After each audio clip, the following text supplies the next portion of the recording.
महाराज जी, मैं ये पूछना चाहती हूँ कि सातों जन्म में मुझे जो अभी पति सेम वही मिल सकते हैं? नहीं। वो बहुत प्यार करते हैं महाराज, हाँ तो बहुत अच्छे हैं। नहीं मिल सकते, ये गारंटी से हम कह रहा हूं, ये कोई फिल्मी स्टेज थोड़ी है, ऐसा थोड़ी है।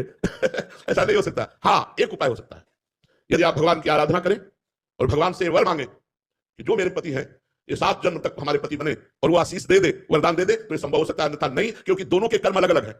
एक कर्म नहीं दोनों का, दोनों के कर्म अलग अलग है, दोनों का प्रारब्ध अलग अलग है, दोनों के संचित अलग अलग है। तो इस जन्म में जो पति बना है वो अगले जन्म में पति बने या पुरुष बने बिल्कुल आवश्यक नहीं है। जैसे हम घटना तुम्हें सुना रहे, एक की पत्नी बड़ी भक्त थी, वो पत्नी पर बहुत प्यार करते थे, पर पत्नी गुरु जी की आज्ञा से चलती थी, पर उनको संतों से कोई प्यार नहीं था, वो पत्नी से प्यार करते थे। तो एक दिन पत्नी ने बहुत प्रेम से उनसे कहा कि हमारी एक बात मानोगे, आप हमारे गुरु जी से दीक्षा ले लीजिए, क्योंकि हम दीक्षित है और आप दीक्षा नहीं लिए तो हमारा आपका प्रेम अधूरा।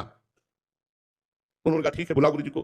गुरु जी को बुलाया और दीक्षा लेने के लिए गंगा स्नान करने के लिए चले, तो गांव के 2-4 लोग मिले, बोले यार ये धोती टांग के कहां जा रहे हो? बोले यार पत्नी कह रही दीक्षा ले लो, गुरु जी आ गए तो गंगा। अरे, और वो धोती लेके वापस आ गए, बोले नहीं लेना मुझे दीक्षा। कालांतर में दोनों का शरीर छूटा, तो पति आसक्त होने के कारण उसका मोक्ष नहीं हुआ, और वो राजा की राजकुमारी के रूप में जन्मे। ये पूर्व में गीता जी के महत्व में महिमा आती थी, उसमें दृष्टांत आता था, उसका है। और वो पत्नी के प्यार के कारण जहां वो राजकुमारी जन्मी, वही हथनी से वो पुत्र के रूप में प्रकट हुआ, हाथी का शावक। अब जब वो नव युवक अवस्था में हाथी आया और श्रृंगार करके राज सवारी निकली और राजकुमारी सिंहासन पर आरूढ़, तो जे भी उसने देखा तो पूरी स्मृति जागृत हो गई कि ये तो मेरी पत्नी थी। अब ये राजकुमारी और मैं हाथी हूं, कैसे मिलन हो सकता है? वो चुपचाप सहता रहा, क्योंकि कुछ अपनी बात व्यक्त नहीं कर सकता, हाथी रूप में है। अब राजा ने अपनी राजकुमारी का स्वयंवर रचा। ये ही स्वयंवर की घोषणा हुई कि उसने खाना पीना सब छोड़ दिया। वो बहुत ही सुशोभित हाथी के रूप में था।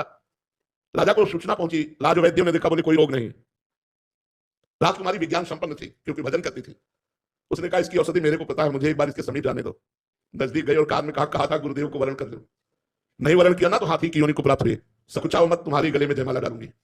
सकुचाओ मत, स्वयंवर में तुम शोभा के लिए खड़े किए जाओगे और मैं तुम्हारे ही गले में माला डालूंगी, और इस जन्म में इतना भजन करूंगी कि अगले जन्म में हम फिर दोनों मिलेंगे। उसने ऐसा ही किया, भजन के प्रभाव से अपने पति को हाथी की योनि से मुक्त करके अगला जन्म फिर मनुष्य का हुआ। फिर ये तप और भजन से, भगवान के वरदान से संभव है, न कि अपने प्रारब्ध से। प्रारब्ध से संभव नहीं है।